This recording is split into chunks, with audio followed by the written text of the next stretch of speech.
searching for the truth is sometimes taking a journey, like taking a journey, right? So the analogy of taking a journey. So it's like what I would see is like, okay, first if we are to start the journey and we have some companions with us, we want to discuss about it with your family or friends about what is truth, right? First is we need to all start from a common ground, right? Things that each of us can relate to. So if we start from uncommon ground, means that we are talking about something and then the other person don't know what you are talking about, then the other person talking about something you don't understand what you're talking, then it's actually we can't go anywhere together, right? So we have to agree on the route, right? So there's a common ground, common starting. Then secondly, we need to speak the common language. It means to say that a lot of the terms that we use, right? Sometimes different people would mean different things. Okay, like for example, I use the word life, or other things like commitment or life or something like that. Right? So to each person, it means different thing. So unless we know the person well, right? We understand each other, then we have the same frequency, right? So if I go for a hike and then I totally don't know the person, then we will have a conflict, right? Then throughout the journey, we always going different directions. So we have to have a certain understanding or speaking the common language. So before we start the journey, we have to define some of these keywords properly. So to mean to say, when I use this word, this is what I mean. Okay, then the other person say, oh, okay, I understand, right? So to me, I define it a bit differently, but okay, for this journey, let's use this definition, and then so we can move forward. Okay. Then thirdly, right, as we go along the journey, we will begin to understand each other. Each person have his own claim of truth. Okay, to me, truth is a 1, 2, 3. Okay, to you, truth is A, B, C. Okay, so we need to understand and listen to each other. Okay, this is your claim of truth, and this is my claim of truth, right? So it doesn't matter whether you have a religion or you don't have religion, you are atheist or a philosopher or whatever it is. Everybody has his own claim of truth, right? And that's another term we use sometimes in religious circles. We call it article of faith, right? So everybody has that, right? Okay, and regardless of whatever age group you are, you also have that, right? It's just that sometimes you don't know how to articulate it. Then fourthly is the test of truth, right? So we have a lot of things in front of us, and then we have to agree on how we test, what are the tests we're going to do to determine what is truth, right? Okay. And lastly is that after we have sorted out all the information, okay, sorted out our thoughts, then here's the truth. We all agree on that and what we're going to do about it, right? So that is a personal decision, but at least we went through the journey. We walked the same path. Then here's all the same information that we receive. We understand each other, and then we decide on a personal basis. Okay, so we will use this so-called framework, okay, to begin our search for truth. All right. Okay. Now, some of those keywords that you will see coming out is truth, worldview, physical, metaphysical. Okay, this sounds very like new age, but it's not. Okay, science and faith. Okay, yeah, this hopefully we begin our common language. Okay, the first one is that what is the nature of truth? Right, this is the most important word, right? So, since this topic is about truth, but does truth means the same thing to everybody? Right, to different people, it will mean different things from your family, right? So, truth means different things to different people. But what is the nature of truth? Let's begin to discover. So, strictly speaking, from the dictionary, right, truth actually means it's very difficult to actually describe it further because it's so basic. Okay, it's like the foundation of the language already, right? So, but truth, here it says a quality or state of being true. Well, of course we know, right? So true, what is true, right? So another more kind of word to use is facts or reality. Okay, facts or reality. Well, this is the closest we can get to the word truth, right? Something like that along that line. So here is people from different walks of life, different background, you know, their different professions. Let's see what they say about truth, okay? So we have Confucius. Okay, actually, I don't know this one is said by Confucius or Buddha, Gautama Buddha, because look inside the website, inside the Google, right? Sometimes it says that it's said by Buddha, sometimes it's said by Confucius. Maybe, you know, Confucius borrowed from Buddha, I'm not sure, right? Because Buddha was earlier than Confucius, right?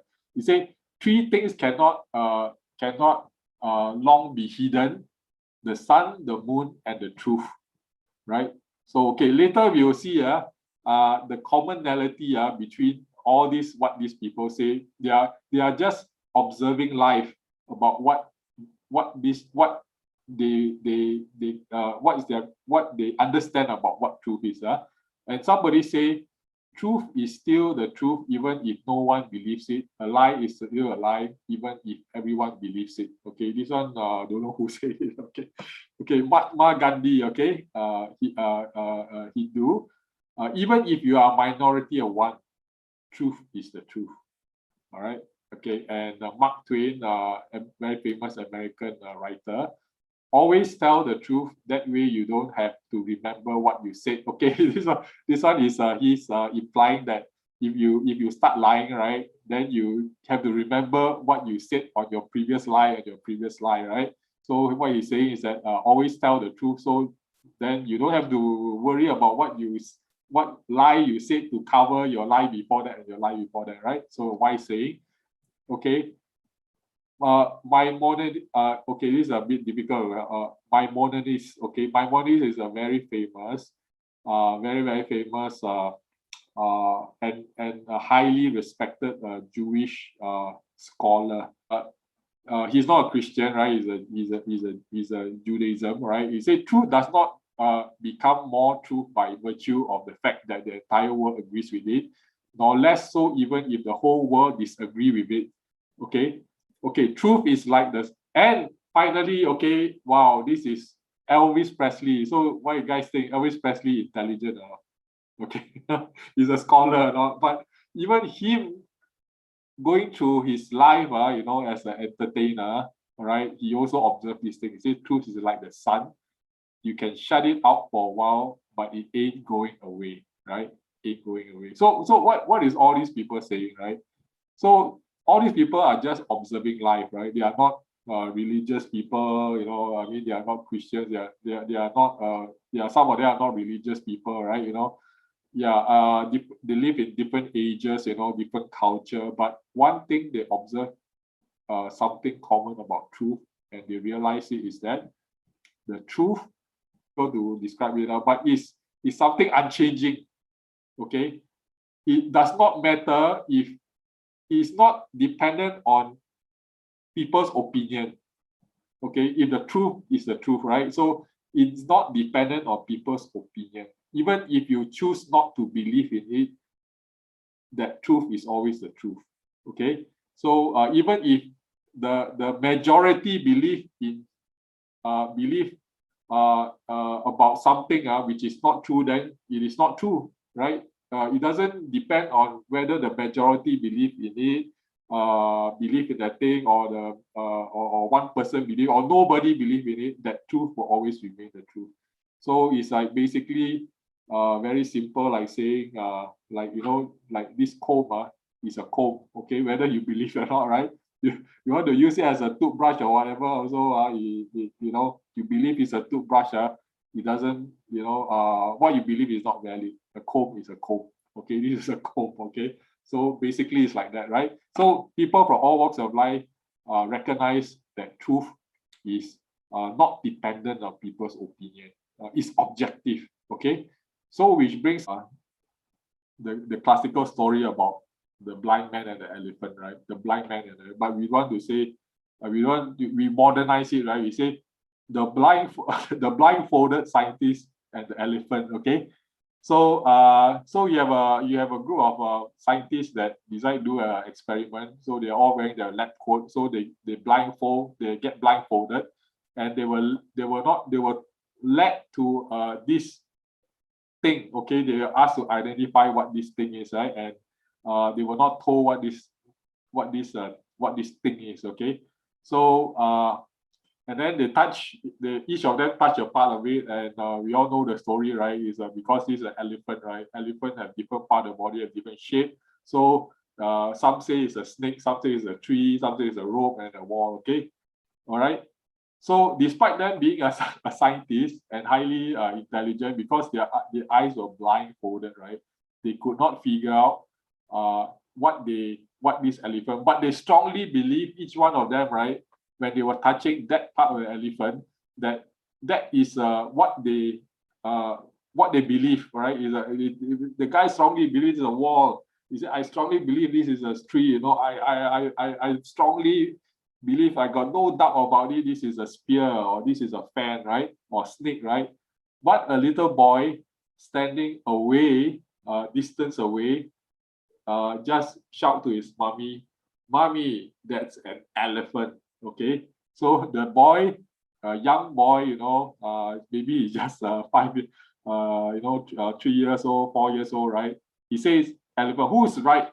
Okay, so the person who is right, is the boy, because the elephant is an elephant. Okay, despite whatever we want to believe about, the elephant is an elephant, and that boy was right. So the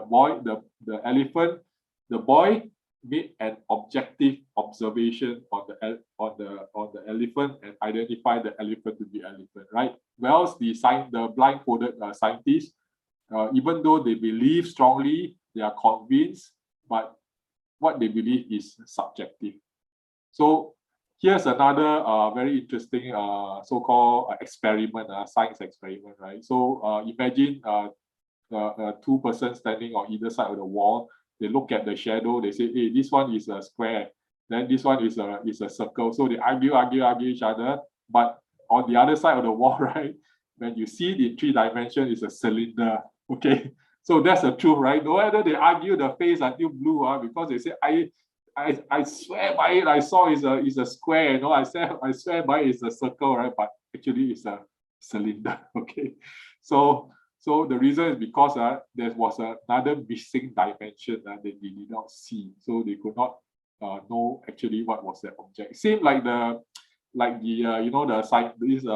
scientist, right? So these scientists, because they were missing one sensory part of their body, which is the eye, so they could not identify the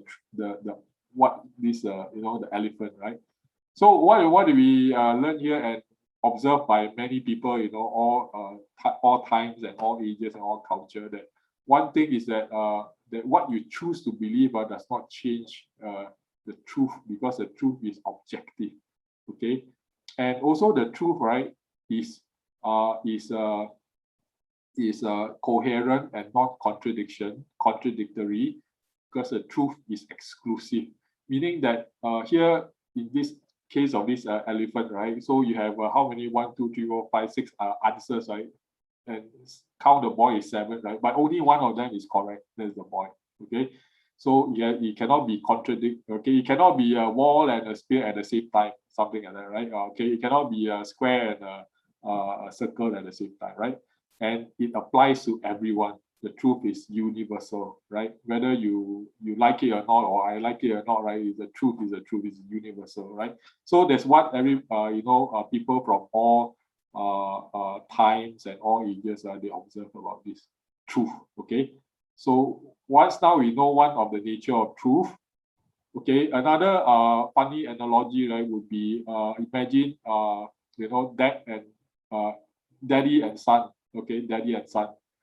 Maybe I imagine Canaan and Jens. Okay, they're going out. They're outside, right? And then mommy WhatsApp say, "Please buy barley, potato, sugar, milk, bread, and beef." Okay, so they look at the message, and then son says, He say, hey, what does mommy mean by sugar? Does she mean like I believe she means sugar can be, you know, anything that's sugary, like ice cream, you know, like candy. Okay, then that says barley. What does a barley mean? What she mean by barley? You know, maybe it's products made by barley and potato, like potato chip or beer.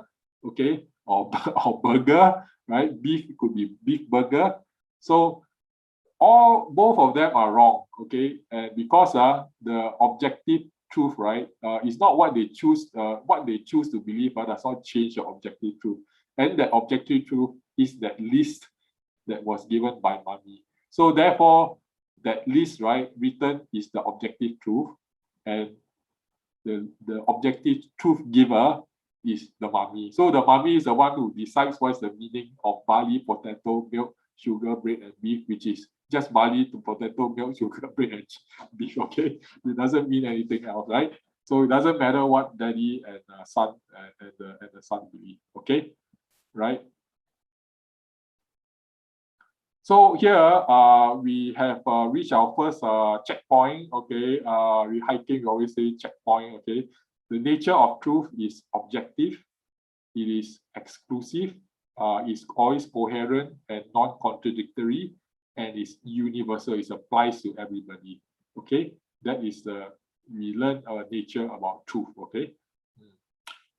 Okay, then the second checkpoint that we are going to go to, right, is the scope of truth. Okay, what is the scope of truth? Okay, when we think about truth, right, you know, what does it actually cover? Okay, now, so imagine a day in your life, a very normal day in your life. Okay, so okay, you get up, okay, you know, eat.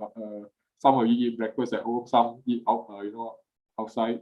So anyway, you dress up ready, babe. Ready, okay, go to work, right? Okay, go to MRT, queue up in the MRT. Okay, then in the MRT, right? You your long journey, you're hoping for a place to sit. Oh, you found a place to sit, right? Okay. Then a lady who is expecting walks in, and then you say, and then you make a decision, right? So it is not to your benefit that you stand up. You don't know the lady. It doesn't help any, you know, it doesn't help you, right? To stand up, but you decided to stand up anyway because you thought that that is the gracious thing to do. There's the moral thing to do. That is the ethical thing to do. Okay, so you decided to stand up and okay for the rest of the journey. Okay, then you go into office. Okay, then you go to your table, you pull up your chair, your usual chair, and you, without looking, right, you just sit down on the chair. Okay, you sit down on the chair. Okay, so what is really happening here, right? So what is really what is the sequence of things happening here, and what does that sequence of events transpire, right? So now actually what in the normal things that we do every day, right? We use our five senses, okay, with our five senses, right? So if you lost all our five senses, it's very, very difficult. You cannot even move. You lost one sense, still can move, right? But you use your five senses, and then interact with the things around you. Okay, you interact with the things around you. You know, in this case, the MRT, right? You know, you interact with the MRT is something you can touch and hold. Okay, and then, but there's another aspect also is that hey, there's something. It is not physical. It is not physical. Okay, sensory. Your five senses interact with physical thing, but there's something is not physical. Is reason, morality, ethics, and conscience. It's not physical. It's very difficult to quantify what is it like. Physical things you can say, oh, okay, this one is how many meter long, or you can measure in terms of time, okay, in terms of weights, okay. Yeah, this one is how many kilograms. But this reason, morality, ethical, and conscience is very difficult to put a measurement on it. But nevertheless, we know that it is as real as a physical thing, but it is not tangible. You know, you can't touch it, right? But you know it's real, okay? And the third one is that in our life, right, we cannot operate without assumption. Okay, see, when you go to your chair and sit down, right? First of all, right, before you sit down, you assume that the chair will not collapse. You just assume it, right? Why is it your assumption is like based on nothing? No, because you saw people sitting on the chair and the chair didn't collapse. And the day before you sit on the chair, and as long as you have the chair for 2 years or 1 year, every day you sit on the chair didn't collapse. So I assume that today, when I sit on the chair will not collapse. But it haven't happened yet. It may collapse. There's 0.001 chance that it may collapse for some reason. Okay. So, but you just assume, you just take a chance, okay, that you sit on the chair and the chair will not collapse. Okay. So actually, what is happening here, right? What is happening here? So, in order to live our life every day, in order to be able to function every day, right? Actually, we interact with the physical, we interact with the metaphysical. Metaphysical means it's real, but it's not tangible. Okay, and we have faith. Okay, faith, right? So faith is like, a lot of people have a very bad impression of this word of faith. I said, wow, faith is it based on nothing lah, based on nonsense lah, you got no evidence what faith lah, faith is like based on nothing lah. But we cannot operate each day. We can't even operate our life. We can't even function with this faith. Actually, what this faith means actually basically, I think after I look for a lot of definition, of course the dictionaries are one of them, right? Dictionary will say trust and confidence, but here is one quotation that some people recognize it, right?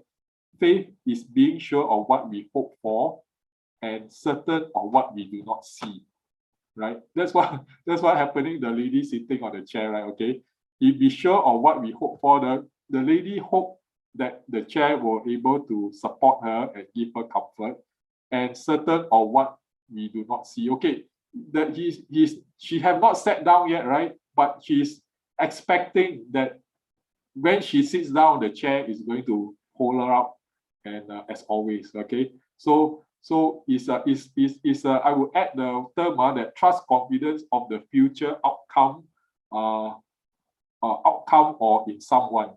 Okay, it's not happened yet, but you trust and confidence and that outcome or someone will behave as you expected. Okay, so yeah, so okay, so in our life, truth and belief, is superimposes each other, and then you have this knowledge, right? So this is one of the diagrams that normally is being used. Okay, then now there's this big debate about science. Some people are very proud. Science. I only believe in science. Okay, but then if you think about it, what is science? Think about the definition. What is science? So here is a funny picture. Here you recognize this. Okay, like this guy is Adam and Eve on the left, right? And this is the 8 man. The 8 men and the 8 women, okay, on the right, so it's like creation and evolution, right? They fighting each other, pulling. Say, evolution says, I am evidence of science. Okay, creation also say, I am also evidence of science. Okay, who is right, who is wrong? Okay, who owns science? Who owns science? Who owns science? So we will hear this word theist and atheist. Okay, theist and atheist. Theist actually means a person who believes in God. Okay, a person who believes in the supernatural being. Okay, that is outside of nature, outside of the physical nature. The atheist is that he totally said no, there's no such thing as anything that is outside of nature. Outside of nature, there's nothing there. Okay, there's nothing there, right? No, nothing. Okay. So science. who owns this science? Okay, who is the one that that owns this science? Is it the atheists always say, I only believe in science. I only believe in evidence. You can't give me the evidence. You can't prove by experiment. Okay, it means it's not true. Okay, so so you will hear this kind of remarks like this. Okay, like it is sometimes very sarcastic. Okay, religion gave us the dark ages. Okay, science gave us the space age. Right. So I mean, is that true or not? Right. Then those who believe in God or higher, a higher power.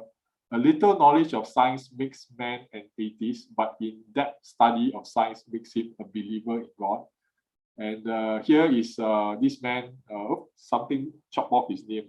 Okay, but here he is Isaac Newton, right? The most beautiful systems of sun, planets, and comets can only proceed from the counsel and dominion of an intelligent, powerful being. So each person, each of them look at the same universe and they come to different conclusion. All right. So Francis Bacon actually is he's the father of empirical science. Empirical science means the method of doing experiments. Okay, method of doing systematic experiments. And Isaac Newton, you don't need to introduce him, right? So he's the father of your secondary school, your textbook, right? Yeah, okay. So okay, so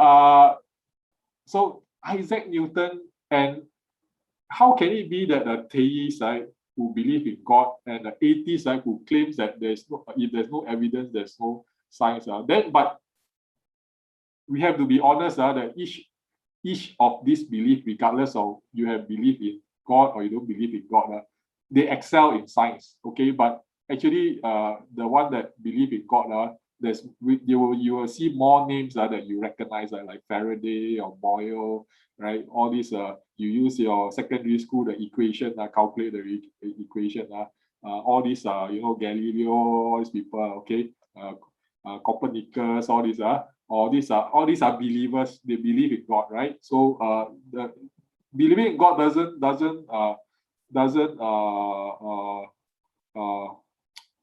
how to say make you not progress in science, because science, basically science, if you ask science, right, what he is, right, he say, I am a systematic study of a structure and behavior of physical and natural world through observation, experiment. But a better, more broader one is, I'm just a systematic, organized body of knowledge of particular subject, meaning that I'm just a way to systematically study things.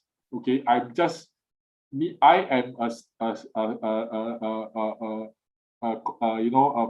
framework of systematically understanding the world. Okay, so so basically science say, guys, don't quarrel about me. Okay, I'm neutral. Okay, I'm neutral. Okay, I'm neither religious or not religious. Okay, I'm just a framework of those who want to seek the truth of the physical and the metaphysical. Okay, don't forget that metaphysical also you need to study systematically. So it's also a science. Okay, yeah. So in the truth, right, we cannot just say the truth. I only think about physical. Okay, anything like I cannot measure, I cannot touch, I cannot quantify in terms of weight, time, and space. That one is nothing. Is nothing there. Because metaphysical is also real, intangible, love. Okay, compassion. Okay, ethical morality, and also just now I show you faith. Okay, we cannot operate in our daily life without faith. And science say I'm neutral. Okay, I'm just a structured knowledge acquisition framework. Okay, yeah. So finally, right now we come to we slowly getting to the peak. Okay, the test of truth. Wow, now you're going through the test of truth. How do you test truth? How do you test? You got a lot of ideas, a lot of things. How you know which one is true? Okay, you got to sort it out, right? So everyone has a worldview. What is a worldview? A worldview is in very broad term. It means everyone has a way of looking at the world. Okay, so regardless of whether you are religious, you're philosophical, or you don't even care, you just say I'm bo chap, I just enjoy my life, right? Okay, That is your worldview, right? That's how you look at the world. So everybody has a worldview, right? No matter what age you are, old, young, or whatever culture you come from, right? A particular philosophy or can be religious view of life or concept of the world, right? Everybody has a worldview. Now there are so many worldviews, so many, right? So until you cannot even see, cannot even read, like this I zoom it out, but it's no point, okay? So I'm sure you recognize some of these symbols here, right? Okay, yeah. So, which is the truth? Wow, you scratch your head. Which is the truth?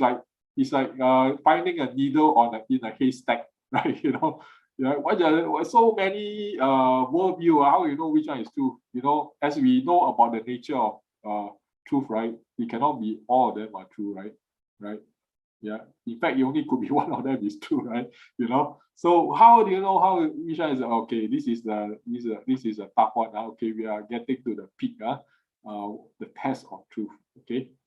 So the big question is now we are faced with our truth claim, right? Sometimes we don't articulate our truth claim. We also not very conscious what actually we believe, but everybody believes in something, right? So you are forced to sit down and face your own self and say, actually, what do I really believe? So what I really believe? Can I write down in paper 5 points I believe? So here are some of those things, some of the things that we need to answer in life. Why am I here? Where am I going? And what will I do? Okay, what am I going to do, right? Okay, why am I here, right? Where am I going, right? These are big questions, right? Important, but they're very important, right?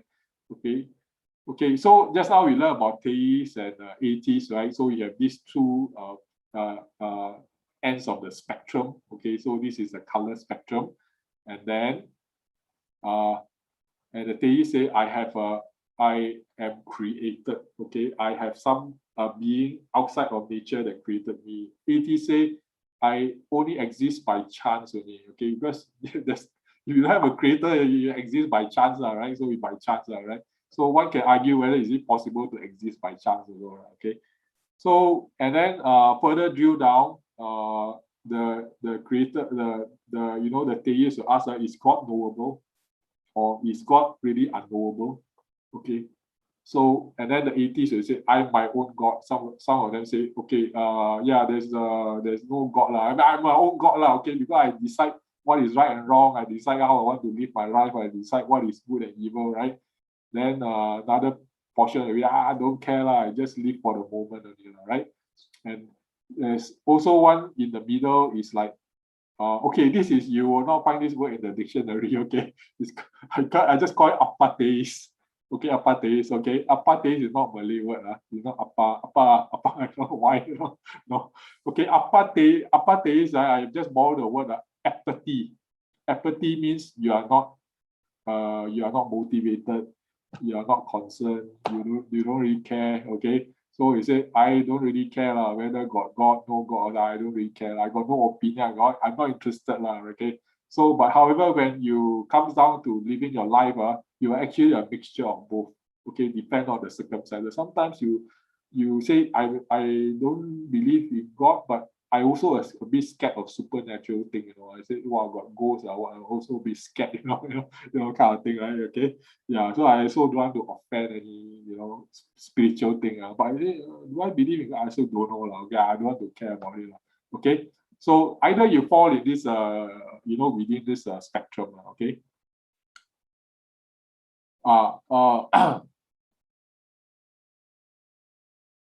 Okay, so now the test of truth. So now we have accumulated all our keywords. So we lay them down side by side together, and then we will see. But do you know there is a science? There is actually a science called how do you know what you know? People study that at university. How do you know what you know? Okay, yeah. So so people who go to philosophy school will study how do you know what you know, right? How do you know you exist?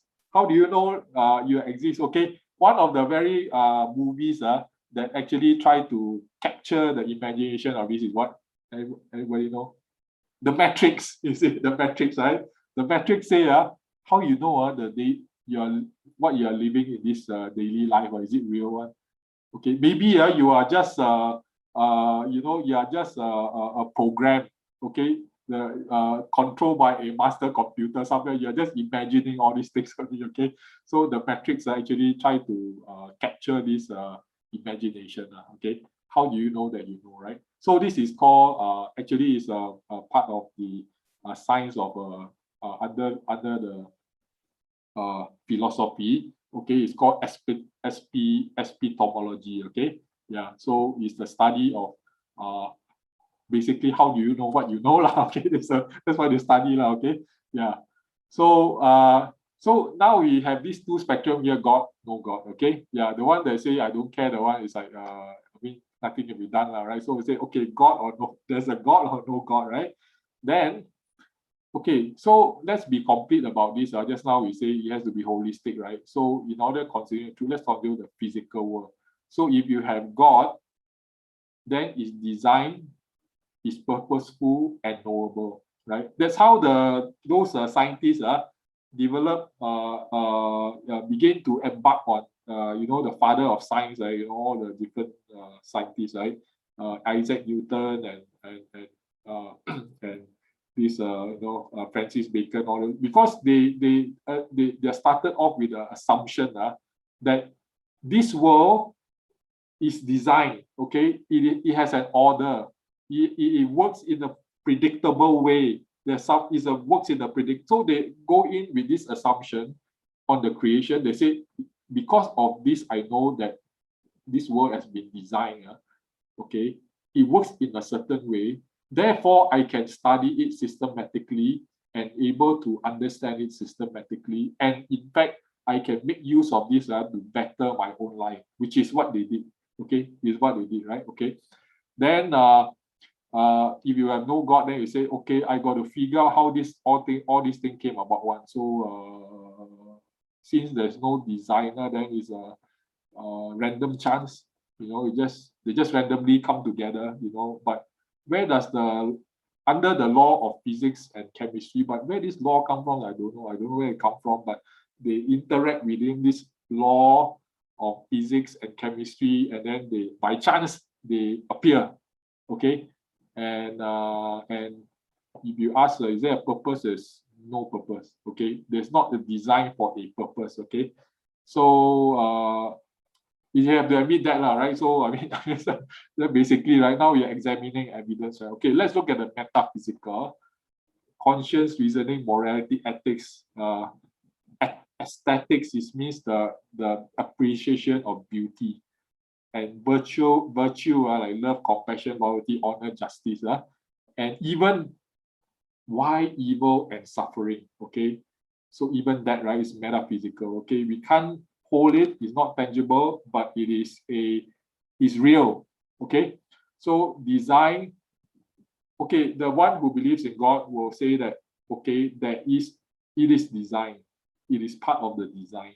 Okay, it is purposeful, it has a purpose according to the one who designs it, and it is objective.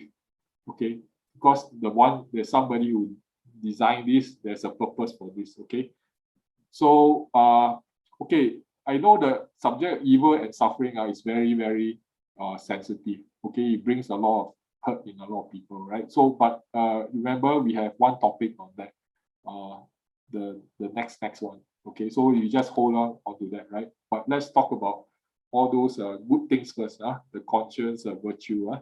So but if you have no God, then you have to say that all these things are relative. It's like to you is love, but to one person is love, right? But to another person, love means another thing, or compassion, or what is evil to you, what is good to you may not to be good to another person, right? It's all relative, it's all cultural, it's all contextual, right? Contextual depends on where your context is, your circumstances is, right? Okay, so yeah, he has to, have to think like that, right? Okay, have to think like that, right? So this second part of it, the metaphysical, I use a logo of a heart. Okay, that's where your mind, soul, your mind and your soul interact. Okay, some people don't believe in spirit, but most people will accept mind and soul. All right.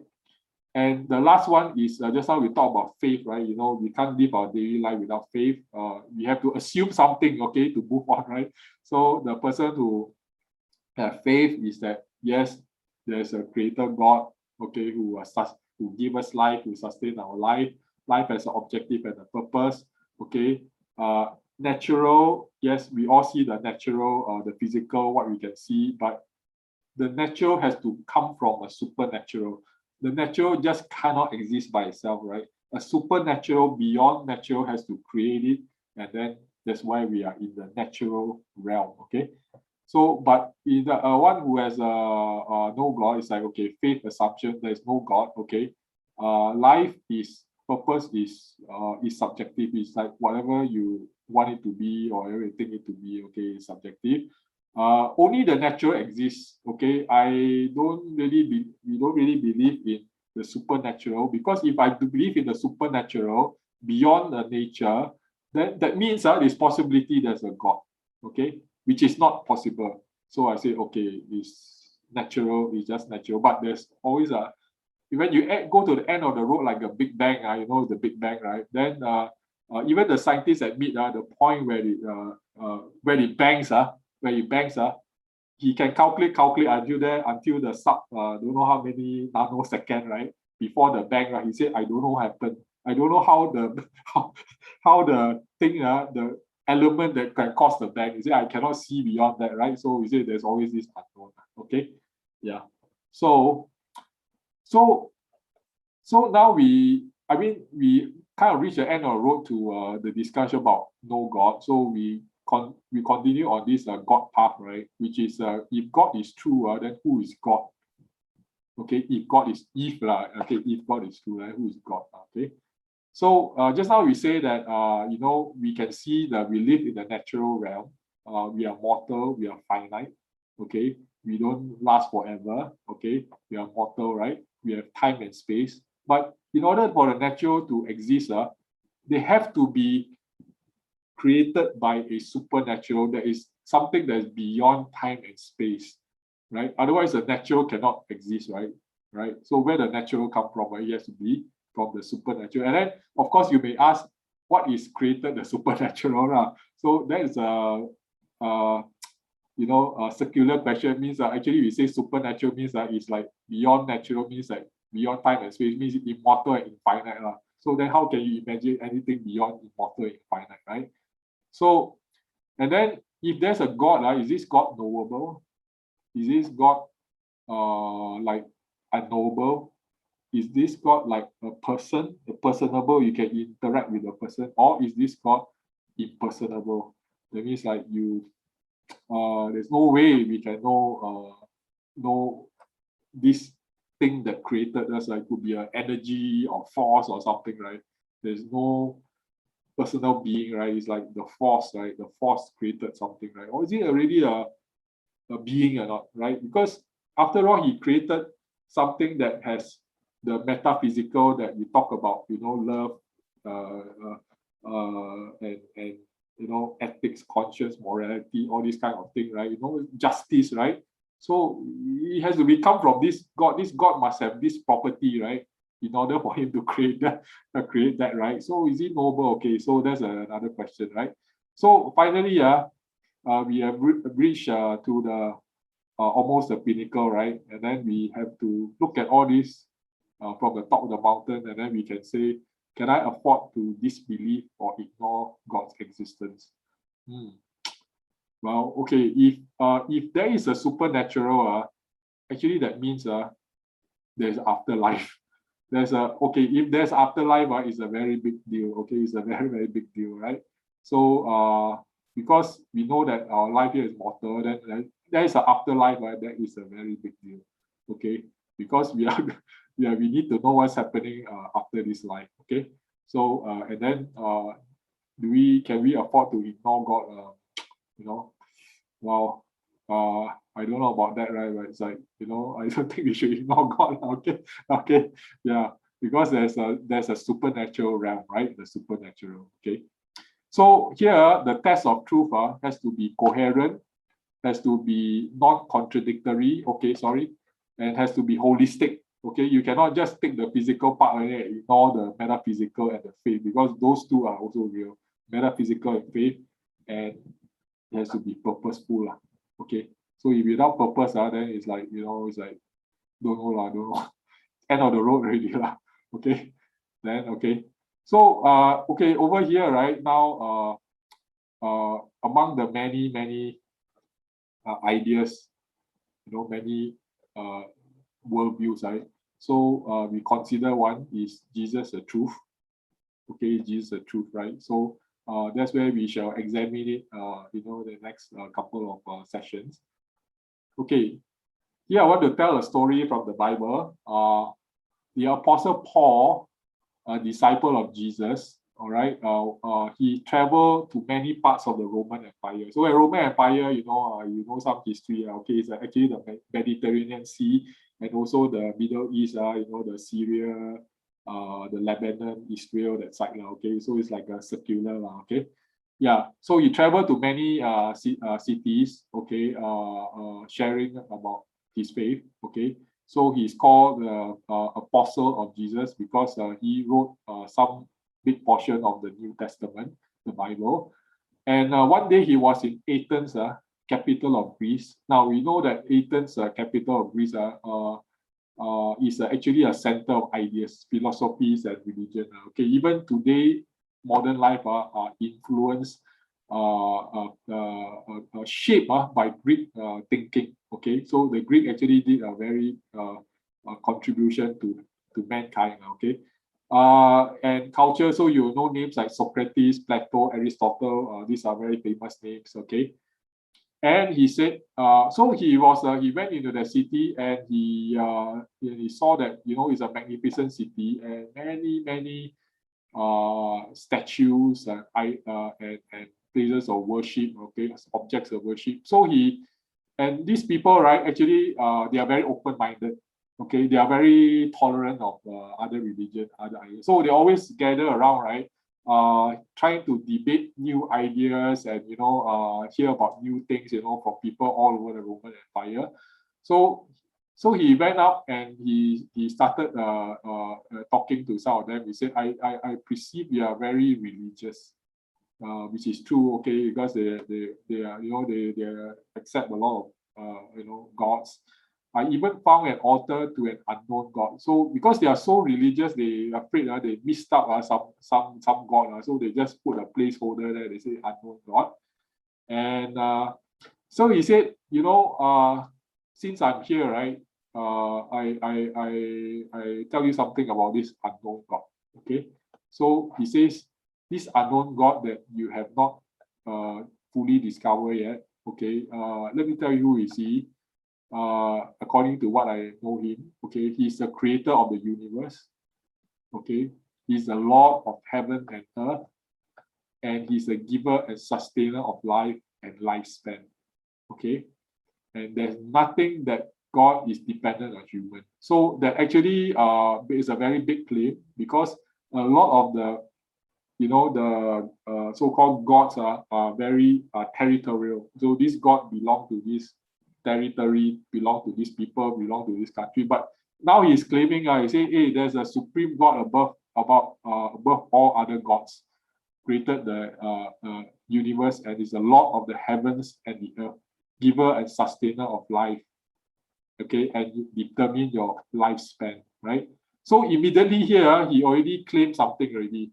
Okay, he started with faith, right? He said, I got faith my assumption is I assume there's a God, and he's a Lord of heaven and earth, means that he's attribute all the creation, okay, means that the physical things he attributed to God, right? So this is he began to make very strong claims, right? Then he says that what this God wants, is it knowable or not? He said that in fact it's time to seek and to know him.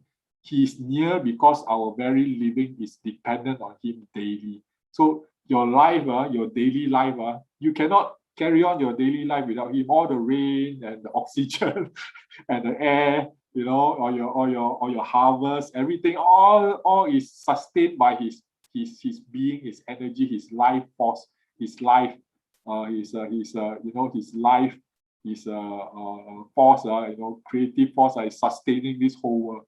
Okay, so he's near, in fact, he's like he's surrounding you everywhere. Okay, so this God, right, wants to interact with our mind and our soul. Okay, and finally, he says, in a certain time and space, at the point in time when Paul was preaching, of course, Jesus already died, right? Already died and resurrected and gone to heaven. So he never got to meet Jesus, but Jesus encountered him supernaturally. Okay, encounter him, right?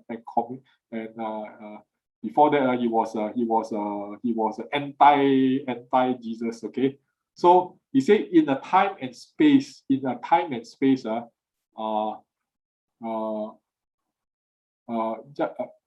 was like AD 60 or 60. So he was like 30 years after Jesus died, right? So he was 30 years. So he said, not so long ago, okay, a man named Jesus, okay, was born on this earth, right? To a very humble family. Okay, no fanfare, nothing, right? He's just a humble carpenter. Father was a carpenter. So he lived, and then he gave himself, meaning that he gave himself to people, in service of people, and then he taught, he healed a lot of people from disease, restore their health, right? Delivered them from oppression, okay, mental oppression, demonic oppression, right? But yet he was unfairly and justly suffered and killed, and he was buried, but he resurrected to life to many witnesses, and he proclaimed he will come again. So immediately, when he made this claim, he's saying that Jesus, this Jesus, who claims that he is God himself, right, come down to earth, right? Okay, he claims that immediately he's saying that this is a historical figure. Okay, it's a historical event. Okay, it's not a story. He's saying that this is a historical event because there are witnesses, and it's only 30 years that just happened, right? There are many witnesses still alive, right? So immediately he says that this is historical evidence, evidential. You can go and check it out for yourself. You can go and interview the witnesses and ask them about this Jesus. They saw him die, okay, and some of them saw him rise again. Okay, you can go and witness okay, historical event, right? And then there will be a time when we will need to face him to account for our lives. Okay, this is faith that's yet to come. Okay, that's yet to come, right? So this is Jesus the truth? So the question, right? Okay. So yeah, that's the end of the presentation. But before I leave, right? Before I end, upcoming next week, next week. Okay. We're going to talk about the Bible. Okay, what's so special about this book, the Bible, right? So a lot of the Bible now is inside your phone, okay, in your iPad, right? Okay, so I also use iPad, right, because I can make it big, the words, I can read easily. So what is this Bible, right? So a brief akan datang, so-called trailer, okay, trailer.